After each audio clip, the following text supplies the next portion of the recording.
Hoje é dia 3 de dezembro de 2021. É o primeiro domingo de um novo ano.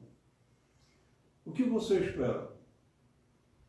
Você tem algum propósito, algum projeto para este ano? Nós somos a primeira igreja presbiteriana conservadora de São Paulo. A nossa igreja está localizada na Rua Pedroso, número 351, no bairro Bela Vista, no centro de São Paulo. Os nossos trabalhos regulares são realizados aos domingos, às 9 horas, e o nosso culto às 18 horas e 30 minutos. Às 10 horas e 45 minutos, nós temos às 10 horas e 15 minutos, nós temos a nossa escola bíblica dominical.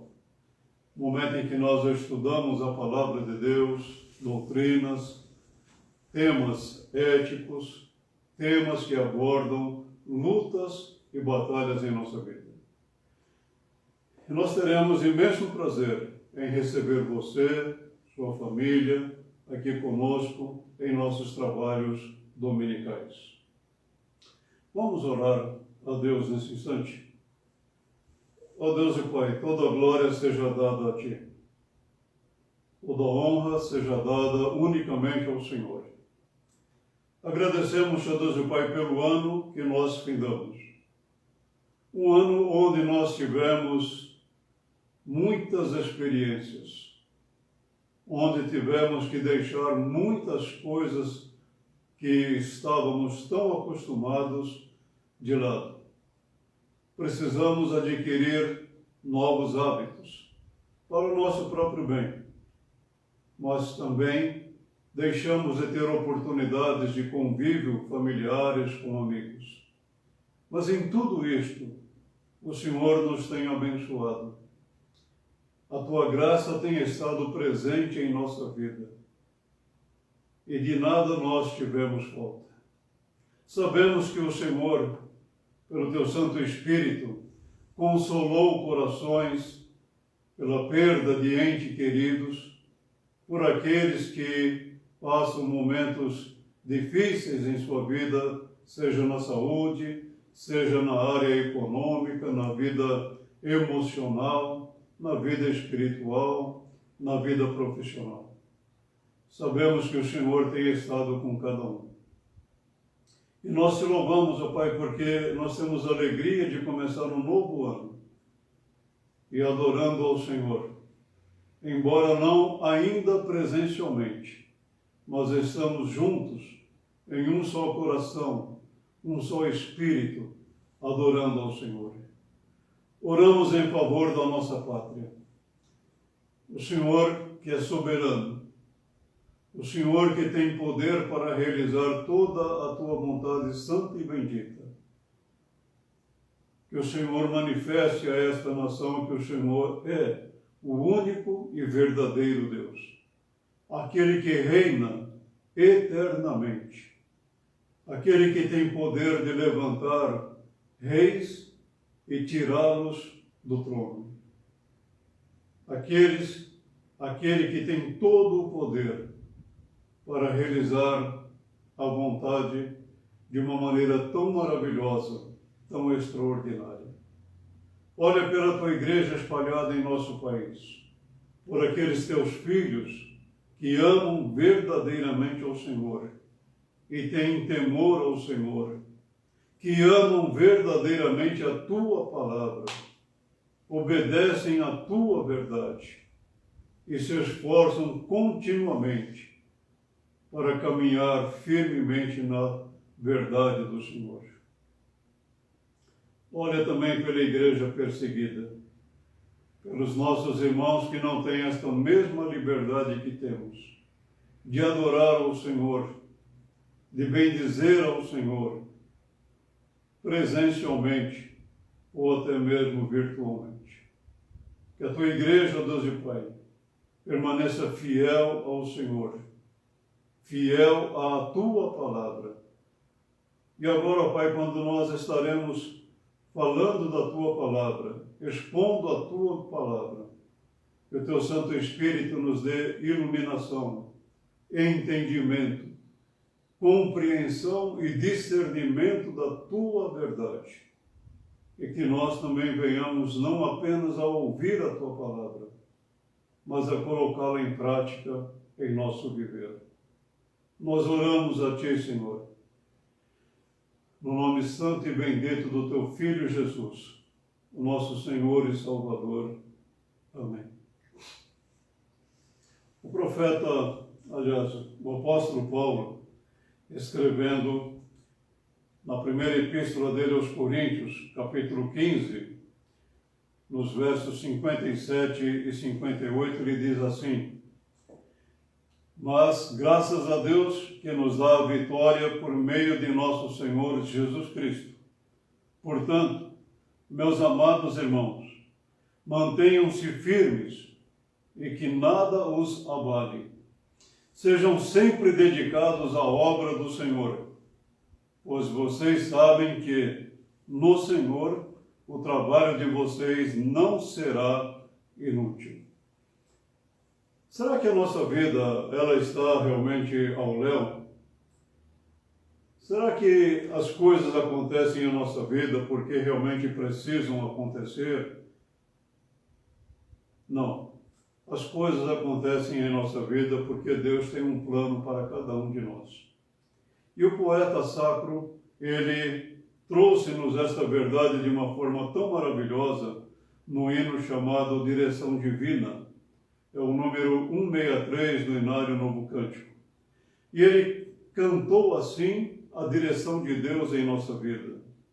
As tuas mãos dirigem meu destino, ó Deus de amor, que seja sempre assim. Teus são os meus poderes, minha vida, em tudo, eterno Pai, dispõe de mim. Meus dias sejam curtos ou compridos, passados em tristezas ou prazer, em sombra ou luz, de acordo com o teu plano. É tudo bom se vem do teu querer. As tuas mãos dirigem meu destino, por mim cravadas na sangrenta cruz. Por meus pecados foram traspassadas, bem posso nelas descansar, Jesus. Nos céus erguidas, sempre intercedendo, as santas mãos não pedirão em vão. Ao seu cuidado, em plena confiança, entrego a minha eterna salvação. As tuas mãos dirigem o meu destino. Acasos para mim não haverá. O grande Pai vigia o meu caminho e sem motivo não me afligirá. Encontra em seu poder constante apoio, forte é o seu braço, insone o seu amor. Por fim, entrando na cidade eterna, eu louvarei meu guia e salvador. Amém. É assim que o poeta sacro fala do poder de Deus, da graça de Deus, e nos ensina realmente essa verdade preciosa. As nossas mãos, a nossa vida, nós estamos sob a poderosa mão de Deus. Convido você a acompanhar a leitura da Palavra de Deus no livro de Neemias, capítulo 6, os versos 1 a 14. Neemias, capítulo 6, os versos 1 a 14.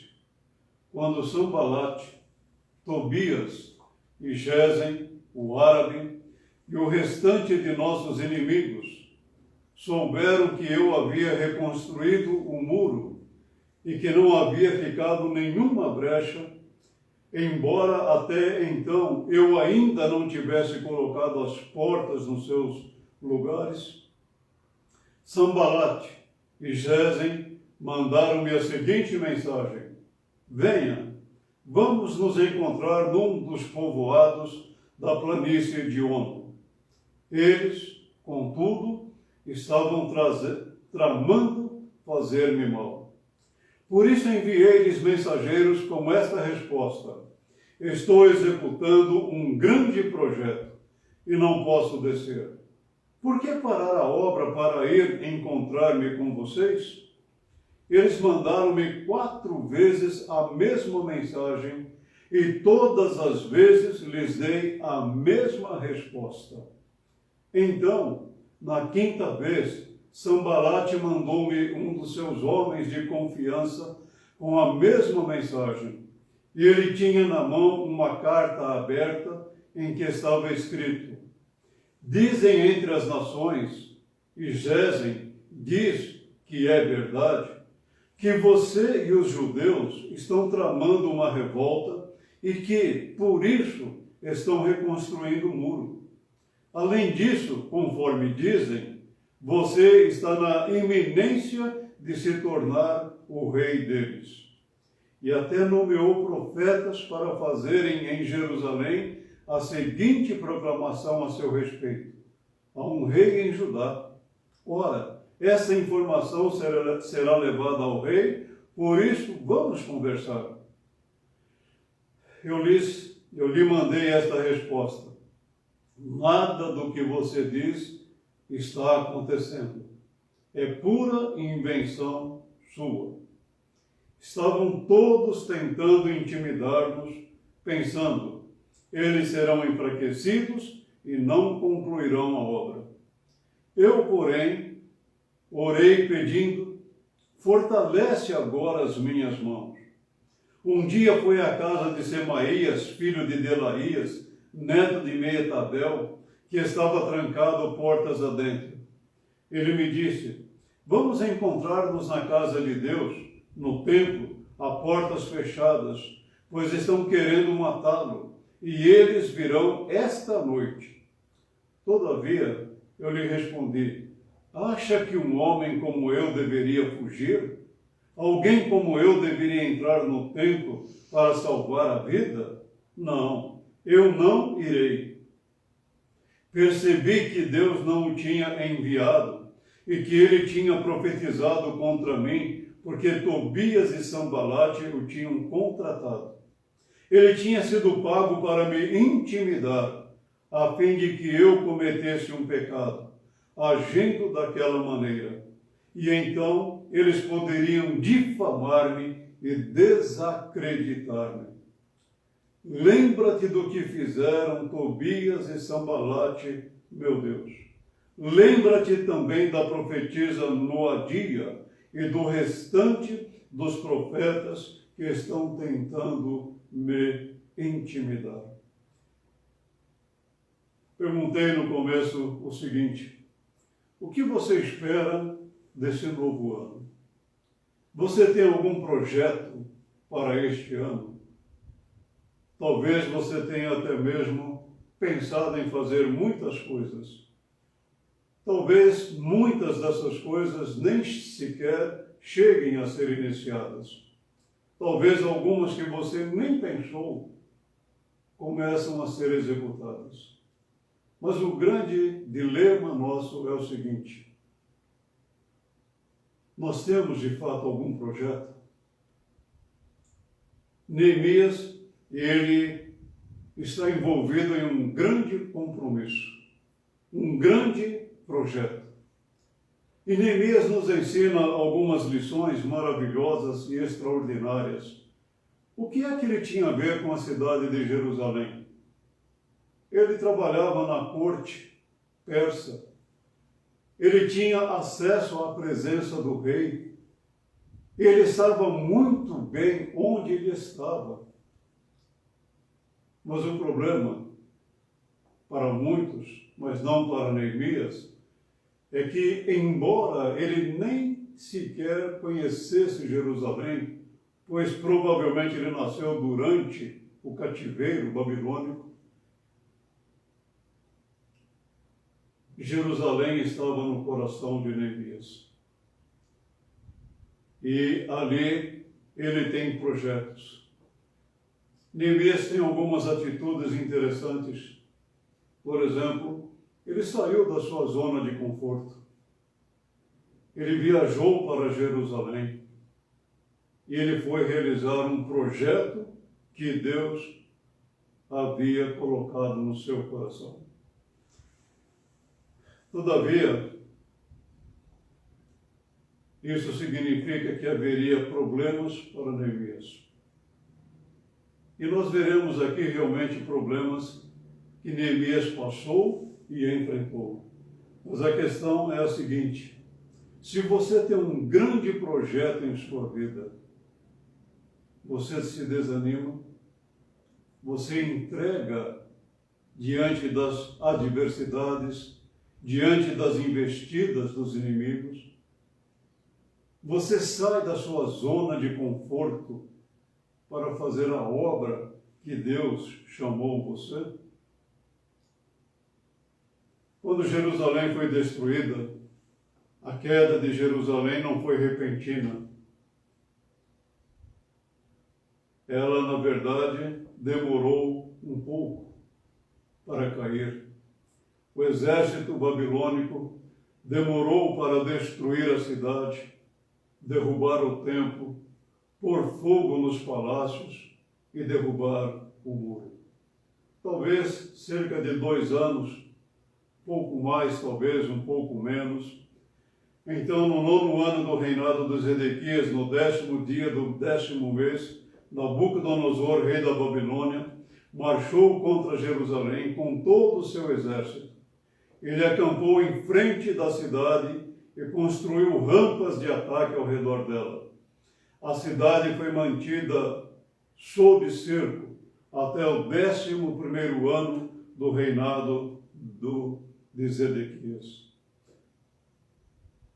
2 anos e a população de Jerusalém vendo rampas serem construídas.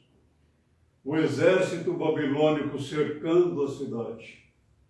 E dia a dia a cidade sendo desmotivada, desmoronada, física, emocional e espiritualmente.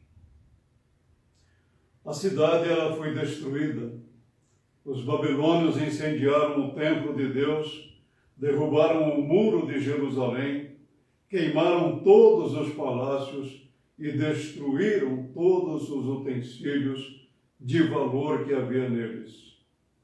E então o muro da cidade foi rompido e todos os soldados fugiram de noite pelas portas entre os 2 muros próximos ao jardim do rei, embora os babilônios estivessem em torno da cidade. Quando as rampas estão sendo levantadas, quando o exército babilônico cerca a cidade, o povo ainda consegue um pouco manter-se firme. Mas quando o templo é queimado, o muro é destruído. Dá para sentir na vida do povo a tristeza. Mas isso não aconteceu por acontecer. Foi por causa do povo, dos pecados que a nação havia cometido contra Deus, da idolatria, da desobediência a Deus e à sua palavra. Mas Deus jamais abandona o seu povo. Deus nunca deixa de ser fiel à sua palavra e àquilo que ele promete ao seu povo. Neemias, depois de 70 anos, quando termina o exílio, e talvez depois de alguns anos ainda, ele vai para Jerusalém. Mas ele vai para lá para realizar um grande projeto, uma grande obra. Mas o que é triste é isto, é que há inimigos. Mas se é triste, também é interessante, porque são nesses momentos que você pode presenciar, por um lado, a graça de Deus, por outro, a ira de Deus. E Deus jamais deixa de abençoar o seu povo quando este verdadeiramente o teme, procura andar na sua palavra. Vamos considerar um pouco as investidas dos inimigos. Eles investem de todos os lados, de todas as formas, de todas as maneiras, usam todos os tipos de estratagemas para tentar derrubar seus adversários. Por 4 vezes, mandaram a Neemias a seguinte mensagem, para que ele parasse a obra, para que ele fosse encontrar-se com eles. Ora, Neemias sabia que isto não era bom. O convite parecia até mesmo razoável. Todavia, a intenção não era boa. E Neemias percebeu as intenções dos seus inimigos. Sabe, esta é uma lição muito curiosa para nós. Às vezes nós recebemos convites e não achamos nenhum perigo neles. Todavia, nós deveríamos olhar mais atentamente e confrontá-los até mesmo com a palavra de Deus. E nós vamos perceber que há coisas perigosas aí. Há coisas que vão trazer muito mais prejuízos do que bênçãos, do que benefícios para o povo. O propósito dos inimigos era de tirar Neemias da liderança do povo, porque Neemias estava à frente do povo. Neemias estava junto com o povo, trabalhando na reparação do muro. Se o líder sai, aqueles que estavam com ele na obra parariam a obra, e os inimigos seriam vencedores. Mas os inimigos, eles criam mentiras, eles elaboram inverdades, e eles difundem essas mentiras. Dizem entre as nações, e Gesem diz que é verdade, que você e os judeus estão tramando uma revolta, e que por isso estão reconstruindo o muro.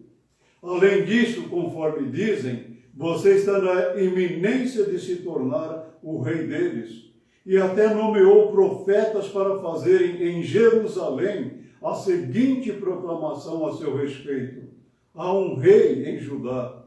Ora, essa informação será levada ao rei. Por isso, vamos conversar. A intriga, a mentira, ela é lançada. E ela é lançada com o objetivo de trazer inquietações, descontentamento, desconfiança. Por exemplo, quando eles dizem que Neemias e todo o povo estavam tramando contra o rei, nós sabemos que não era verdade. E quando eles também dizem que Neemias queria tornar-se rei deles, sabemos também que não era verdade. E eles ainda inventam até mesmo o fato de que Neemias havia contratado falsos profetas para que proclamassem: nós temos um rei em Judá. Os inimigos não dão sossego. Eles elaboram seus projetos, trabalham por eles, e eles realmente não medem esforços para alcançar os seus objetivos. Mas o grande problema dos inimigos é que eles não estão batalhando apenas contra o povo de Deus, mas contra Deus. E eles podem até mesmo, de um momento, serem aparentemente vitoriosos, mas não são. A derrota deles é algo que será vergonhosa mesmo. O propósito com essas mentiras, difamações, era de intimidar o povo, enfraquecer o povo, desmotivar o povo. E assim a obra não seria concluída. Se você ler com atenção o texto de Neemias 6, você verá que os inimigos, eles até aparentam realmente um diálogo, parece até mesmo que eles têm boa intenção. Vamos conversar. Esse é o perigo. E é um perigo muito grande dar ouvidos aos inimigos, àqueles que acham que farão benefício, mas no fim trarão grandes prejuízos.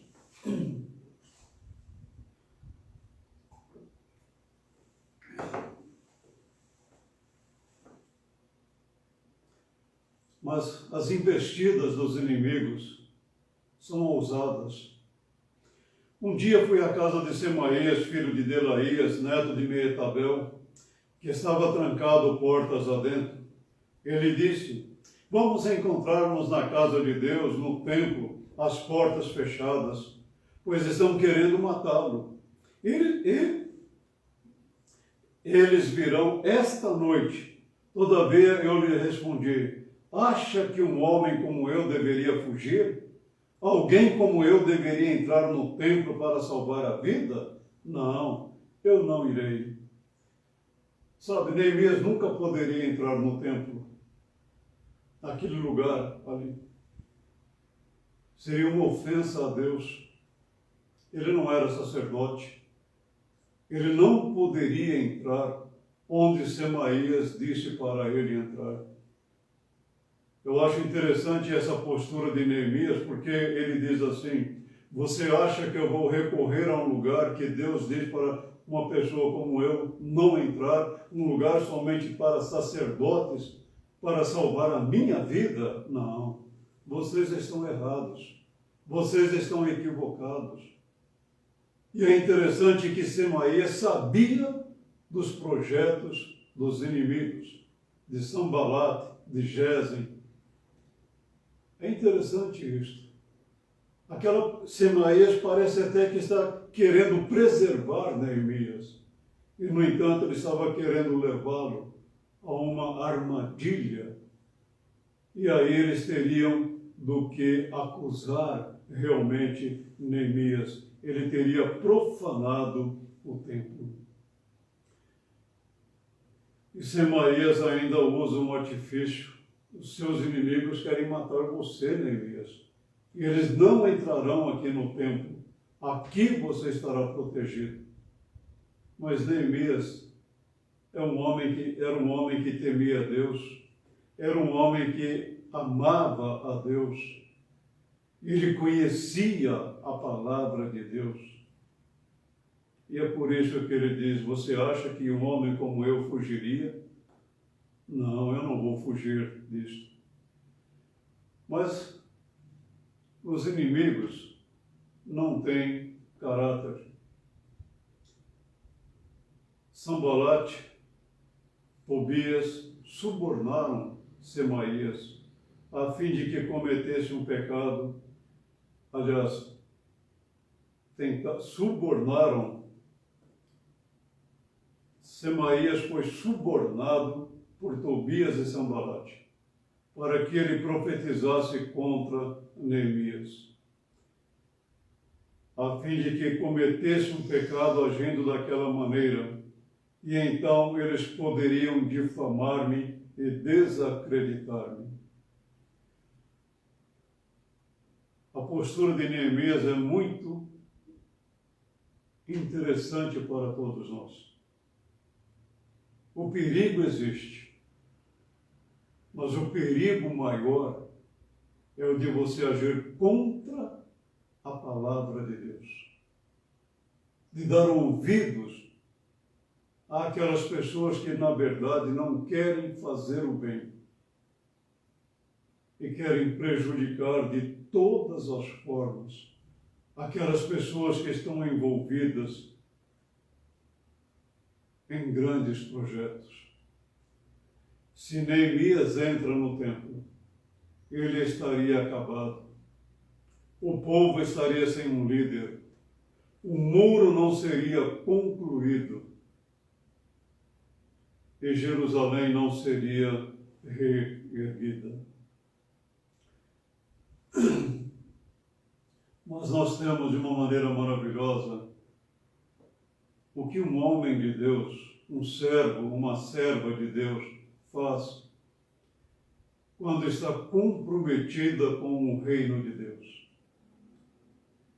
Quando está de fato comprometida com os mandamentos de Deus. As investidas dos inimigos são muitas. Aparentam até mesmo boas intenções. Oferecem até mesmo saídas para possíveis dificuldades maiores. Mas um servo de Deus, uma serva de Deus, tem como propósito agradar a Deus, não aos homens, não às pessoas. Por isso nós aprendemos muito com as atitudes de Neemias. Por 5 vezes mandaram pessoas dizendo: Neemias, vem aqui, vamos conversar. Mas a resposta de Neemias: estou executando um grande projeto e não posso descer. Por que parar a obra para ir encontrar-me com vocês? Lembro, Neemias saiu da sua zona de conforto lá na corte persa. Neemias viajou para Jerusalém. Ele chega na cidade, ele olha a cidade e ele se entristece profundamente. Certamente, durante o exílio, ele ouviu falar histórias maravilhosas da cidade de Jerusalém, da nação de Israel, dos grandes feitos de homens que Deus levantou naquela nação, daquela cidade famosa, que vinham pessoas de longe para ouvir de Salomão, ouvir da sabedoria de Salomão. E agora Neemias olha ali a cidade destruída, o muro caído,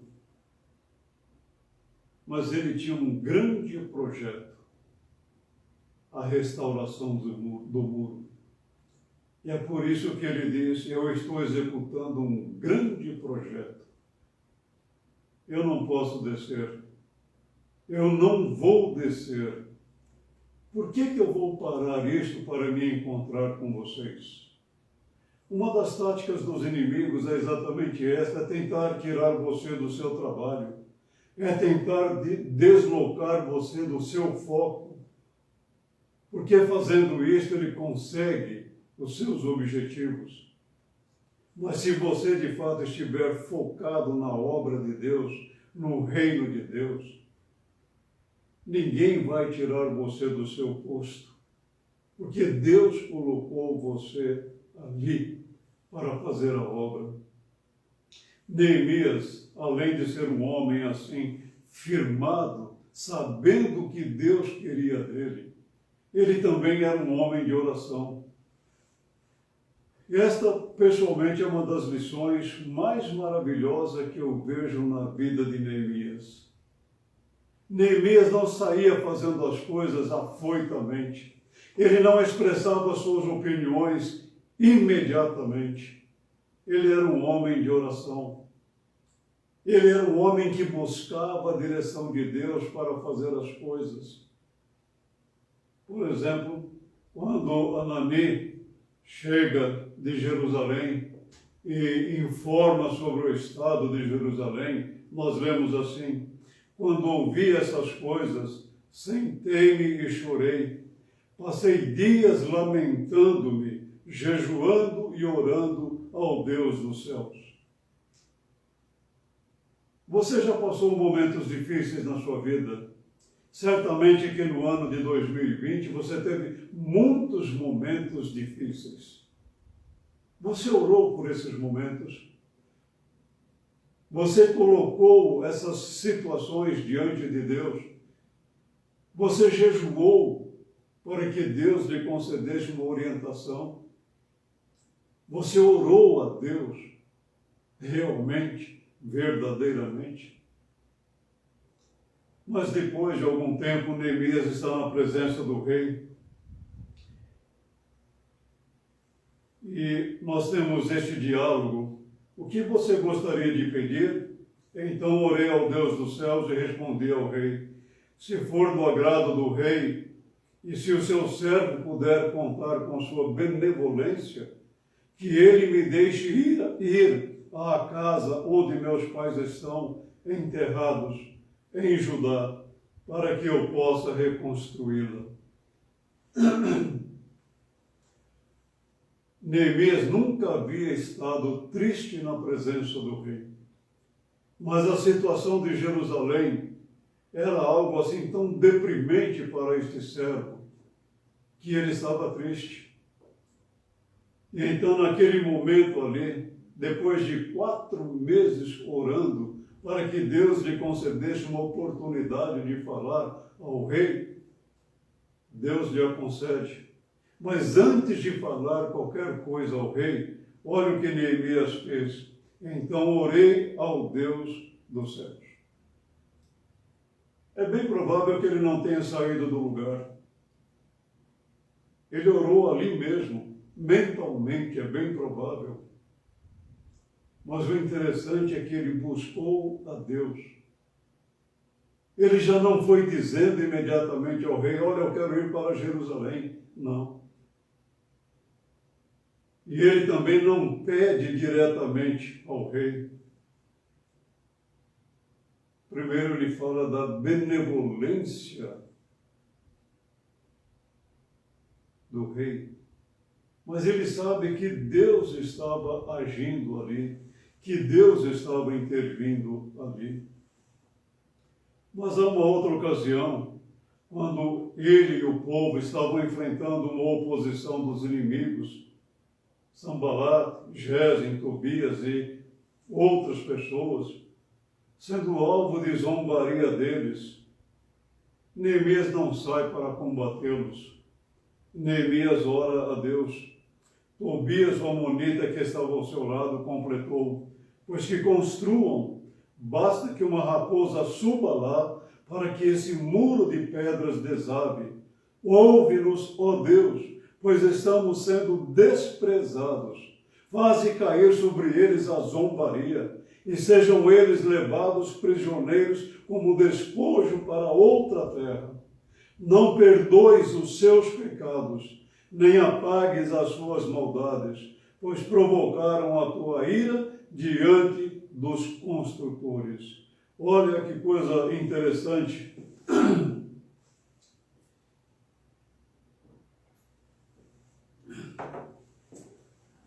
Que os inimigos estão fazendo aqui, ironizando, debochando.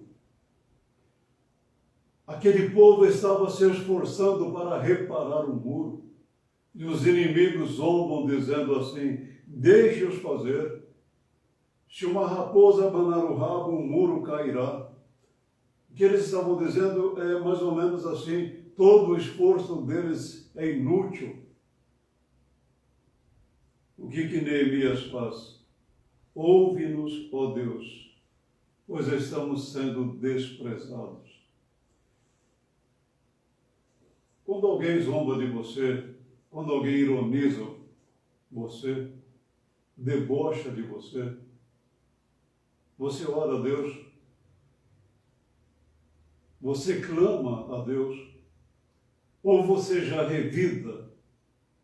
Talvez você não revide em palavras, mas você faz isso em pensamento. É a mesma coisa. Por que não fazer como Neemias? Ore a Deus. Clame a Deus. E a oração de Neemias, ela é bastante interessante, porque é uma oração que ele pede a Deus assim, Senhor, faze cair sobre eles a zombaria. É uma oração imprecatória. Ele está clamando para que Deus aplique a sua justiça na vida dos inimigos. O problema não era com Neemias, o problema era com Deus. O povo inimigo estava desprezando a obra de Deus. estava desprezando, ironizando a obra do Senhor Deus. E é por isso que Neemias ora. É uma oração imprecatória, sim. Ele não está lançando maldições sobre o povo, ele não está procurando uma vingança pessoal. Ele está pedindo que Deus aplique a sua justiça. Sejam eles levados prisioneiros como despojo para outra terra. Não perdoes os seus pecados e nem apague as suas maldades. Por quê? Porque eles estavam provocando a ira de Deus diante dos construtores. Mas numa outra ocasião, no trecho que nós lemos em Neemias 6, eles estavam envolvidos na obra, estavam terminando a reparação do muro. Neemias sofre falsas acusações, insinuações.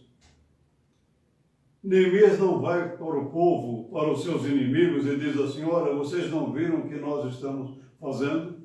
Vocês não percebem que nós estamos conseguindo realizar o projeto? Não, Neemias não faz nada disso. Ele faz o quê? Ele ora a Deus. Estavam todos tentando intimidar-nos, pensando: eles serão enfraquecidos e não concluirão a obra.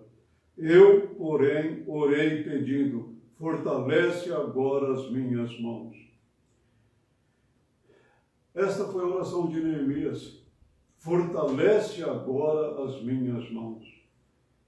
Há momentos em que a fraqueza é grande, o desânimo lhe chega, a tristeza abate, a esperança murcha. Mas sabe o que você deve fazer? Ora a Deus: Senhor, fortaleça as minhas mãos, renova as minhas forças. Eu estou fazendo um grande projeto, trabalhando um grande projeto. Todo projeto, para ser bem executado, ele tem detalhes.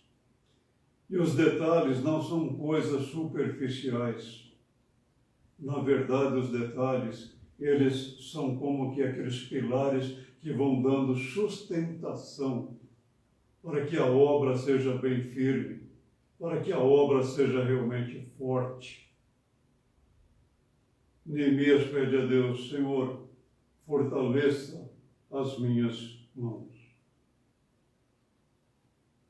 Eu gosto dessa oração de Neemias, porque nos ensina que ele era um homem sujeito às mesmas fraquezas que nós. Era um homem que estava exposto à zombaria dos inimigos, mas ao mesmo tempo nos ensina que todo aquele que verdadeiramente ama a Deus, teme a Deus e busca em Deus o fortalecimento, o vigor para continuar na realização do grande projeto que Deus confiou. Novamente, Neemias faz uma oração imprecatória no verso 14 do capítulo 6. Lembra-te do que fizeram Tobias e Sambalate, meu Deus. Lembra-te deles, lembra-te também da profetisa Noadia e do restante dos profetas que estão tentando me intimidar. É como se Neemias estivesse orando a Deus assim: Senhor, o Senhor sabe o que esses inimigos fizeram contra mim. Noadia, uma falsa profetisa, os restantes dos profetas, que pela atitude deles sabemos que não eram profetas do Senhor, porque estavam tentando intimidar Neemias e o povo. Neemias ora pelo juízo de Deus contra este povo.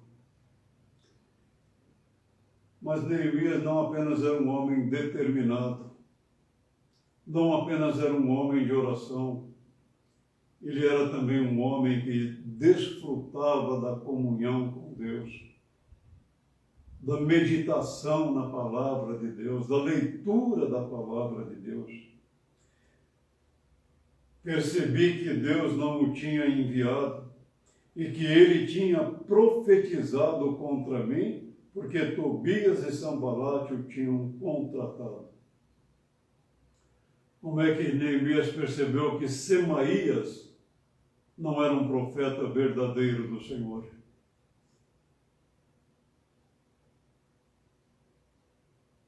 Percebi que Deus não tinha enviado. É uma coisa simples e é maravilhosa. Somente aqueles que caminham com Deus, somente aqueles que vivem uma comunhão verdadeira com Deus, ouvem a palavra de Deus, atendem à palavra de Deus, obedecem à palavra de Deus. E o Espírito Santo dá o discernimento para saber a origem das coisas. Neemias percebeu que as intenções de Semaías não eram boas, porque elas eram contra a palavra de Deus.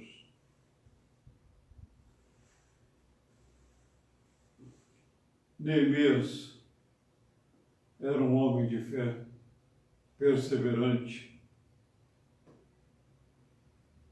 e Deus concedeu a ele e ao povo uma grande vitória. O muro ficou pronto no 25º dia do mês de Elul, em 52 dias. Quando todos os nossos inimigos souberam disso, todas as nações vizinhas ficaram atemorizadas e com orgulho ferido, pois perceberam que essa obra havia sido executada com a ajuda de nosso Deus. Neemias 6, 15 e 16. Eu quero fazer uma pergunta a você agora. Onde estão os inimigos? O orgulho dos inimigos. Onde é que está aquele poder, entre aspas, dos inimigos? Atente para o que Neemias diz. A reparação do muro foi feita em um tempo recorde, 52 dias. Mas Neemias não atribui isso à sua capacidade e nem ao esforço do povo, mas à graça de Deus, à ajuda do nosso Deus. E olha que interessante, todas as nações vizinhas ficaram atemorizadas e com orgulho ferido. Por quê? Perceberam que essa obra havia sido executada com a ajuda de nosso Deus. Em outras palavras, Neemias está dizendo assim: Deus nos usou para mostrar a esta geração, a estes inimigos, que há um só Deus, Deus único e verdadeiro, Deus que é fiel, Deus que cumpre a sua palavra, as suas promessas. E é por isso que essas nações ficaram envergonhadas. Os nossos inimigos ficaram feridos no seu orgulho.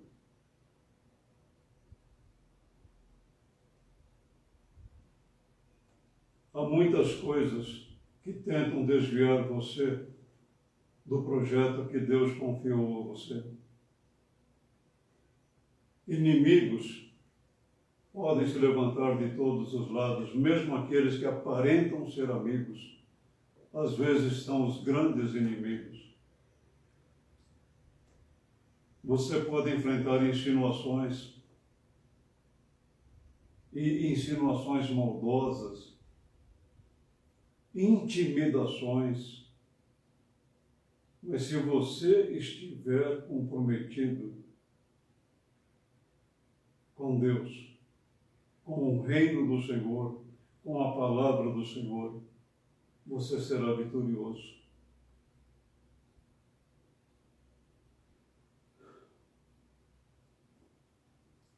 se Neemias tivesse acatado um só convite dos inimigos, teria lançado tudo por terra, teria perdido a oportunidade de trabalhar num grande projeto para o Senhor. 2020 ficou para trás. Talvez seja um ano que você gostaria de esquecer realmente. O que você espera neste ano? Por que não sair da sua zona de conforto? Colocar-se nas mãos de Deus e dizer: Senhor, eis-me aqui. Usa-me para o teu reino, para o teu trabalho, para a tua obra. Deus usará você onde você estiver. No seu serviço, na escola, no seu lar, ao lado dos seus vizinhos. Deus está chamando você para fazer uma grande obra. Não espere que os outros façam a sua parte. Talvez o grande problema é que você não sabe mesmo nem qual é a obra que Deus confiou a você. Mas uma coisa maravilhosa no texto é que Deus tira os seus servos que estão ocupados para que realizem outras obras. Neemias não estava sem fazer nada, Neemias estava trabalhando na corte, um cargo de responsabilidade. Mas Deus lhe confiou um privilégio maravilhoso. A sua obra não é reparar muros. Não. Mas Deus confiou a você uma obra. Você está fazendo esta obra? Você está comprometido com o Senhor Deus, com a palavra de Deus, com o reino de Deus? Se você estiver comprometido, você não vai descer para dar ouvidos aos inimigos. Porque você tem muito o que fazer na obra de Deus. Lembre-se desta coisa, desta verdade maravilhosa. O Senhor Deus concede vitórias aos que estão comprometidos com Ele e com a obra que Ele confia aos seus servos. Por isso é que nós precisamos ser fiéis a Deus. Sempre fiéis, sim, a Ti nós seremos. Por tua graça, bendito Senhor, sempre fiéis, nós por ti lutaremos, com o teu poder, ó Jesus Salvador. Por ti viver, ó bendito Cordeiro, quem não deseja se te conhecer, quem se de fato é cristão verdadeiro, não estará por ti pronto a sofrer? Ó Salvador, pecadores nós somos. Como podemos deixar de cair? Mas, se por ti amparados nós formos, sempre fiéis poderemos seguir.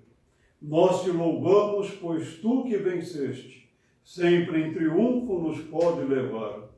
A teus fiéis, ó Jesus, prometeste, todos os dias com eles estar. Sempre fiéis, irmãos, aqui sejamos, sempre fiéis a Cristo Jesus, que até a morte por nós prosseguindo, vida nos deu, salvação pela cruz. Amém. O hino Fidelidade do Cristão, número 176 do Inário Novo Cântico. Senhor Deus e Pai, nós estamos numa grande obra. Somos alvos de ataques de todos os lados. Mas dá-nos a firmeza no Senhor. Dá-nos esta segurança no Senhor. E não nos deixes descer para conversar com os inimigos, pois assim estaremos nos afastando desse projeto que o Senhor tem confiado a cada um de nós. Quando as nossas forças faltarem, quando a nossa esperança murchar, quando o nosso ânimo esmorecer, Senhor, fortaleça as nossas mãos e usa-nos Usa-nos para a tua glória e para o louvor do teu nome. Por amor do teu Filho Jesus, é que nós oramos agradecidos. Amém. Obrigado pela sua presença virtual. Obrigado pelos momentos que nós passamos aqui. Um bom domingo e que Deus nos abençoe. Amém.